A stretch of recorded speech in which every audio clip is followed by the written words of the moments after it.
حضرت عمر رضی اللہ تعالیٰ عنہ قائد خلافت ہے. بیت المقدس کا محاصرہ کیا گیا، فصیل بڑی اونچی، شہر اندر سے سیلف سفیشینٹ، حملے کا راستہ کوئی نہیں، محاصرہ طول کھینچ رہا ہے لیکن ان کے پاس رسد بھی موجود ہے، پانی بھی موجود ہے، وہ دروازے بند کر کے بیٹھے ہوئے. بالآخر اللہ تعالیٰ کی مشیت کا ظہور کیسے ہوا؟ ان کے کچھ علماء آئے فصیل پر، کہا دیکھو مسلمانوں، تم قیامت تک بھی یہاں پڑے رہو گے محاصرہ کر کے، ہمارا یہ شہر فتح نہیں ہوگا.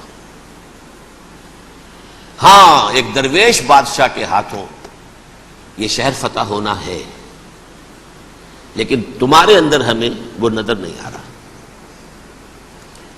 ابو عبیدہ بن الجراح رضی اللہ تعالی عنہ امین هذه الامہ، ان کا فوراً ذہن گیا وہ درویش بادشاہ مدینے میں بیٹھا ہوا ہے عمر رضی اللہ تعالی. اب ایک اور عمر بھی ہے جو قندھار میں بیٹھا ہے، نقشہ وہی ہے، سادگی کی حد تک نقشہ وہی، بالکل وہی، اپنی آنکھوں سے دیکھا ہے وہی سادگی. عمر اول عمر ثانی تھے عمر بن عبد العزیز. اب ایک اللہ کے فضل سے اللہ تعالیٰ ایدہ اللہ بنصرتہ، اللہ تعالیٰ ان کی نصرت فرمائے، دشمنوں کو ان کے مقابلے میں نیست و نابود کرے. انہوں نے ریکویسٹ بھیج دی کہ حضور تشریف لائیے، یہ شہر فتح ہو جائے گا. وہ ہے سفر تاریخی، اتنا طویل سفر، تقریباً 700 میل، ایک اونٹ، ایک خادم، ایک منزل پہ امیر المومنین اوپر بیٹھے، خادم آگے چل رہا ہے، اگلی منزل پہ خادم اوپر بیٹھا ہے، امیر المومنین آگے جا رہے ہیں. اور جب پہنچے ہیں تو وہ باری تھی خادم کی، انہوں نے ہاتھ جوڑ دیا، حضور خدا کے لیے تم کیا کہیں گے لوگ، وہ میرا برا حال کر دیں گے، تمہیں شرم نہیں آئی؟ امیر المومنین پیدل آگے چل رہے ہیں نکیل پکڑ کر، اور تم بیٹھے ہو اوپر براجمان ہو. حضرت عمر فرمایا الدور دورک، نہیں باری تمہاری ہے، بیٹھ. اس حال میں پہنچے ہیں. اور پھر یہ کہ ابو عبیدہ بن الجراح آئے ہیں، استقبال کیا ہے تو دیکھا ہے اس حال میں چلے آ رہے ہیں. عمر نکیل پکڑے ہوئے چلے آ رہے ہیں، اور کہتے ہیں کہ کہیں کیچڑ ویچڑ تھا، جوتے خراب ہو گئے تھے، وہ بھی اتار کے ہاتھ میں پکڑے ہوئے، کپڑے تو تھے ہی پھٹے ہوئے. انہوں نے کہا کہ حضرت ابو عبیدہ نے، دیکھیے یہ بڑا متمدن ملک ہے، بڑا مہذب علاقہ ہے یہ، آپ ذرا حلیہ اپنا درست فرما لیں تب جا کے پیش ہم آپ کو کریں گے. آپ نے فرمایا نحن قوم اعزنا اللہ بالاسلام، ہم وہ قوم ہیں جنہیں اللہ نے عزت دی ہے اسلام کے ذریعے سے، کپڑوں کے ذریعے سے نہیں، دولت کے ذریعے سے نہیں. اسی حال میں گئے ہیں، اوپر سے انہوں نے کھڑے ہو کر نشانیاں دیکھی ہیں، اپنی کتابیں کھولی، ہاں یہ وہی ہے. اچھا لو جی سرنڈر، شہر تمہارے ہاتھ میں. خون کا ایک قطرہ نہیں بہا اور بیت المقدس فتح ہو گیا. لیکن اس وقت حضرت عمر نے ایک نرمی یہ کی کہ یہودیوں کے لیے بھی اسے اوپن سٹی قرار دے دیا. یہ احسان عظیم حضرت عمر کا. اس سے پہلے یہودی آ ہی نہیں سکتا تھا، داخل ہی نہیں ہو سکتا تھا، وہاں وہ آ کر وزٹ نہیں کر سکتا تھا، زیارت نہیں کر سکتا تھا اپنے مقدس مقامات کی. حضرت عمر نے یوں سمجھیے کہ تقریباً 550 برس کے بعد ان کے لیے راستہ کھولا ہے کہ ہاں تم آ سکتے ہو، زیارت کر سکتے ہو. لیکن یہ عیسائیوں نے لکھوایا معاہدے کے اندر، انہیں یہاں آپ آباد ہونے کی اجازت نہیں دیں گے، لیکن کم وزٹ دی پلیسز، دیکھیں زیارتیں کریں اور جائیں. یہ معاہدہ حضرت عمر کا ہے رضی اللہ تعالیٰ، جو پھر خلافت راشدہ کے بعد بنو امیہ نے بھی اس کو آنر کیا، بنو عباس نے کیا. پھر جو ہمارے یہ ترکوں میں اندر خلافت آئی تو ترک خلفاء نے بھی اس معاہدے کی پوری پابندی کی.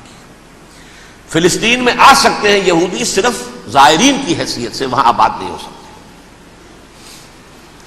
اب آئیے اگلا دور آیا حضرت عثمان کا دور خلافت. یہ ہے وہ وقت کہ اب یہود نے امت مسلمہ کی پیٹھ میں چھرا گھونپا. وہ کیسے؟ ایک یہودی عبداللہ ابن سبا اسلام کا لبادہ اوڑھ کر آ گیا، معاشرے کا جائزہ لے لیا. ان میں بنو ہاشم اور بنو امیہ میں جو پرانی کشاکش تھی اس کے کچھ نہ کچھ جراثیم باقی ہیں، اگر ان کو ذرا بھڑکا دے تو مسلمانوں میں انتشار پیدا ہو جائے. کہا یہ عثمان کون ہے؟ یہ تو بنو امیہ میں سے ہے. یہ حق تو بنو ہاشم کا ہے، خلافت ان کے پاس ہونی چاہیے، محمد کے تو رشتہ دار وہ ہے صلی اللہ علیہ وسلم۔ عوام الناس کے اندر بات پھیلنی شروع ہوئی، پھر ایک بڑی سازش کے انداز میں حضرت عثمان کے خلاف پروپیگنڈا، حضرت عثمان کے جو عاملین تھے، گورنر تھے، ان کے خلاف پروپیگنڈا، اور ایسی ہوشیاری کرتے تھے کہ کوفے میں کوفے کے حاکم کے خلاف کچھ نہیں کہنا، اجی مصر میں یہ ہو رہا ہے، اجی شام میں یہ ہو رہا ہے، اجی یہ جو عثمان ہے وہ یہ کر رہا ہے، یہ ظلم ہو رہا ہے، یہ لوٹ مار ہو رہی ہے، یہ خیانتیں ہو رہی ہیں۔ اب نہ تو اس زمانے میں مینز آف کمیونیکیشن، کیسے تصدیق کریں؟ افواہیں تو آپ آج کراچی کے اندر شروع ہو جائے تو پتہ نہیں چل سکتا کسی کو کہ کیا اس میں صداقت ہے کیا جھوٹ ہے، اور بری بات جو ہے فطرت انسانی کی کمزوری ہے وہ فوراً قبول کرتا ہے، کسی کے بارے میں اچھی بات ماننے کو تیار نہیں ہوتا لیکن بری بات تو فوراً تیار ہے۔ بہرحال یہ فتنہ انہوں نے اٹھایا، حضرت علی کی الوہیت کا فتنہ اٹھایا، حضرت عثمان کے خلاف الفتنۃ الکبریٰ برپا کیا، حضرت عثمان شہید ہوئے، اس کے بعد 5 برس تک مسلمان ایک دوسرے کی گردنیں کاٹتے رہے، باہمی خانہ جنگی ہوئی، امت کو وہ زخم لگایا ہے جو آج تک جس سے خون رس رہا ہے۔ یہ شیعان عثمان اور شیعان علی تھے جو بعد میں پھر سنی اور شیعہ ہو اور آج تک ہے۔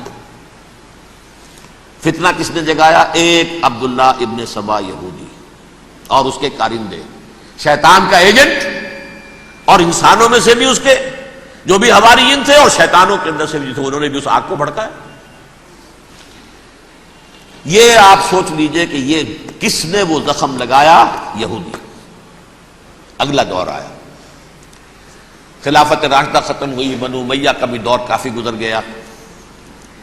طارق ابن زیاد 712 عیسوی میں حملہ کرتے ہیں اسپین پر۔ اسپین اس وقت عیسائیت کا بہت بڑا گڑھ، بڑے کٹر ترین عیسائی جو ہے وہ اسپین میں تھے، لہذا یہودیوں کی وہاں بہت پٹائی ہوتی تھی، بہت پٹائی ہوتی، یہ میں بتا چکا ہوں، دشمنی تھی ان کی تو چلی آ رہی تھی عیسائیوں کے ہاتھوں یہودیوں کی، وہ تو سن 300 عیسوی سے ایمپرر کانسٹنٹائن کے بعد سے شروع ہو گئی تھی۔ اس حوالے سے یہودیوں نے اس وقت چالاکی یہ برتی، کچھ راستے واسطے بتائے، کچھ مدد کی طارق ابن زیاد کی۔ طارق ابن زیاد نے انہیں اپنا محسن سمجھا، ہسپانیہ فتح ہو گیا تو یہودی چونکہ محسنین کی فہرست میں آ چکے تھے، انہیں بہت اقتدار نصیب ہوا، بڑی سپورٹ مسلمانوں نے دی۔ ان کے بڑے بڑے علماء جو اسی دور کے اندر پیدا ہوئے، بڑے بڑے تھنکرز ان کے اسی دور میں پیدا ہوئے۔ بن گوریون جو کہ ایک وزیر اعظم تھا اسرائیل کا، اس نے یہ لکھا اپنی کتاب میں، Muslim Spain was the golden era of our diaspora. وہ ڈائسپورا جو 70 عیسوی سے شروع ہوا تھا اور 1917 عیسوی تک جاری رہا ہے، اس میں سے گولڈن ایرا ہمارا جو تھا وہ مسلم اسپین تھا، ہسپانیہ میں بیٹھ کر ہم نے عیش کیے۔ لیکن وہاں سے انہوں نے اور جو کچھ کیا، یہ تو داستان کے بہت سے گوشے ہیں، لیکن میں جس اسٹریٹ لائن میں چل رہا ہوں اس کے اعتبار سے ایک بات سمجھ لیجیے، وہاں بیٹھ کر انہوں نے اب عیسائیت کی پیٹھ میں چھرا گھونپا، پروٹیسٹنٹ مذہب پیدا کیا، تقسیم کر دیا، جیسے شیعہ سنی کی تقسیم، عبداللہ ابن سبا، رومن کیتھولک اور پروٹیسٹنٹ کی تقسیم، یہودی علماء۔ ہوتا کیا تھا، ہسپانیہ کی یونیورسٹیاں ہیں، کارڈووا میں ہے، ٹولیڈو میں ہے، گریناڈا میں ہے، غرناطہ، قرطبہ، تولیتلا، اور وہاں آتے تھے لوگ، فرانس سے چلے آ رہے ہیں نوجوان پڑھنے کے لیے، جرمنی سے چلے آ رہے ہیں، اٹلی سے چلے آ رہے ہیں، 3 ہی ملک قریب ترین پڑھتے ہیں سینٹرل جو یورپ کے ہیں۔ یہاں پر جو ہے وہ اسلام جو نور پھیلا رہا تھا اس سے بھی مستفیض ہوئے، جہالت کے جو ہے پردے ان کے وہ چھٹے، اس کے ساتھ ہی وہ یہودی وہاں ان کے اندر جو جراثیم داخل کر رہے تھے وہ اس عیسائیت کے خلاف بغاوت تھے جو اس وقت دنیا میں